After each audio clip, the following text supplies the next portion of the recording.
Assalamualaikum warahmatullahi wabarakatuh. Sahabat Dentalia, kita jumpa lagi ya.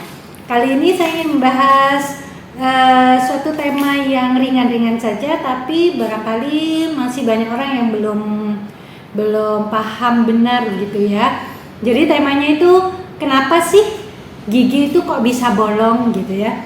Kenapa sih gigi itu kok bisa berlubang gitu ya?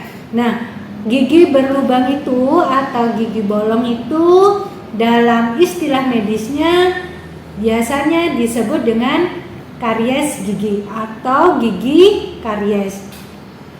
Nah, di sini saya punya suatu ilustrasi yang bisa mudah dipahami proses terjadinya karies. Karies gigi itu atau gigi berlubang tadi itu penyebabnya pertama itu karena ada sisa makanan.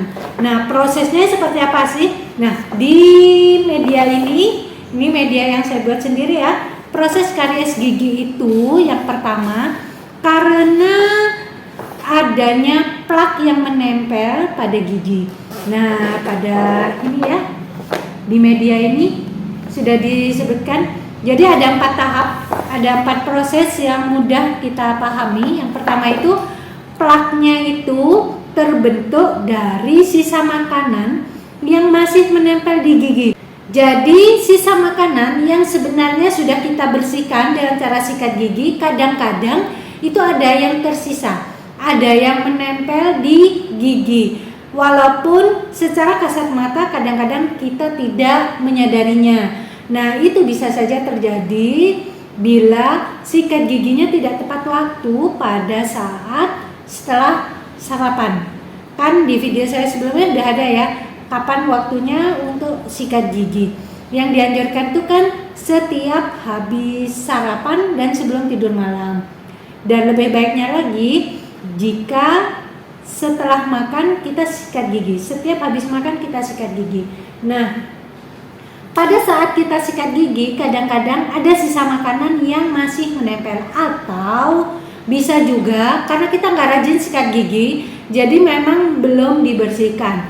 Nah, kalau sisa makanan yang menempel tadi itu namanya debris ya. Jika menempel pada gigi dalam beberapa menit, dalam 2 menit saja, sisa makanan tersebut akan mengundang bakteri untuk hadir di gigi itu.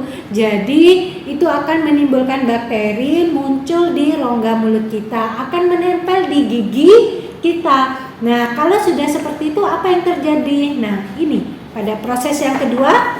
Nah, ini ya. Di ilustrasi ini terjadinya pembentukan asam laktat. Asam laktat itu dibentuknya dari mana? Jadi bakteri yang sudah menempel di gigi kita yang ada sisa makanan itu, dia akan membusukkan sisa makanan tadi. Jadi akan terjadi proses pembusukan pada sisa makanan di gigi kita. Nah, proses pembusukan itu bakterinya menghasilkan asam laktat. Nah, asam laktat itu apa hubungannya dengan gigi? Nah, masuk di proses yang ketiga. Kita lihat. Nah, ini ya. Nah, proses yang ketiga yaitu demineralisasi enamel. Apa itu? Yaitu suatu proses terlepasnya mineral gigi sebagai struktur pembentuk gigi itu, dia akan terlepas, akan hilang dari struktur gigi kita karena ada asam laktat tadi. Kalau sudah terjadi demineralisasi tadi, struktur gigi kita otomatis sudah tidak kokoh lagi. Sudah ada bagian yang hilang, sehingga itu membuat gigi tidak kuat, tidak kokoh lagi, dan mudah rapuh. Rapuhnya gigi tersebut itu sering menimbulkan gigi berlubang. Nah, pada proses yang keempat ini. Nah, proses yang keempat yaitu terjadinya karies gigi. Jadi kalau gigi tadi sudah mengalami demineralisasi, akan ada bagian dari gigi itu yang akan lepas atau akan hilang atau akan keropos atau akan patah sehingga gigi itu menjadi bolong. Nah, setelah tahu prosesnya tadi, proses terbentuknya karies, jadi sudah bisa dipahami ya apa penyebabnya gigi itu berlubang atau gigi karies. Jadi penyebabnya hanya satu, yaitu ada sisa makanan di dalam rongga mulut kita atau di gigi kita yang menempel. Kenapa sisa makanan tersebut bisa menyebabkan gigi berlubang tadi? Karena hampir semua sisa makanan kita itu atau yang kita makan itu mengandung karbohidrat, dan karbohidratnya itulah yang akan mengalami proses pembusukan tadi, yang akan didatangi oleh kuman-kuman tadi ya, oleh bakteri. Jadi pertanyaannya gini, dok, apakah kalau tidak mengandung karbohidrat tidak akan menyebabkan gigi berlubang? Iya, karena yang menyebabkan gigi berlubang itu karena proses pembusukan dari karbohidrat tadi. Tapi masalahnya hampir semua makanan yang kita makan itu mengandung karbohidrat. Karbohidrat yang dimaksud di sini adalah sukrosa. Jadi seperti itu ya sahabat Dentalia ya.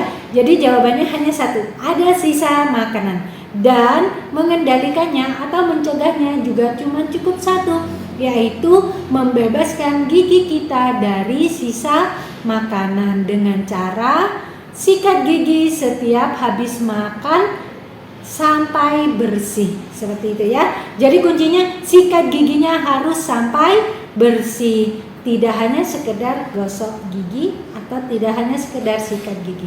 Oke, demikian ya sahabat Dentalia untuk kali ini. Terima kasih banyak, semoga bermanfaat. Jangan lupa sikat gigi setiap habis makan dan sebelum tidur malam.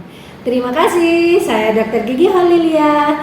Assalamualaikum warahmatullahi wabarakatuh. Salam sehat.